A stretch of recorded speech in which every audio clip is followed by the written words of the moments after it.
Azərbaycan Dövlət Aqrar Universiteti beynəlxalq nüfuzunun artırılması istiqamətində daha bir mühüm uğura imza atıb.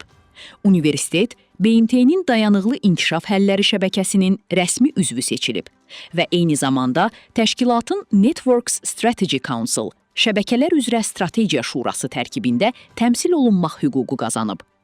2012-ci ildə BMT-nin sabiq baş katibi Pan Ki-moonun təşəbbüsü ilə yaradılan SDSN hazırda 150-dən çox ölkədən 1900-dən artıq universitet və tədqiqat qurumunu birləşdirir. Professor Jeffrey Saksın rəhbərlik etdiyi təşkilat dayanıqlı inkişaf, yaşıl iqtisadiyyat və iqlim dəyişiklikləri ilə bağlı qlobal əməkdaşlıq platforması kimi fəaliyyət göstərir.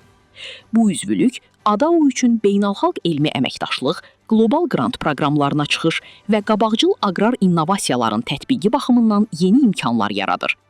Eyni zamanda, universitetin beynəlxalq reytinqlərdə mövqeyinin güclənməsinə və Azərbaycanın dayanıqlı inkişaf məqsədlərinə töhfəsinin artmasına mühüm təsir göstərəcək.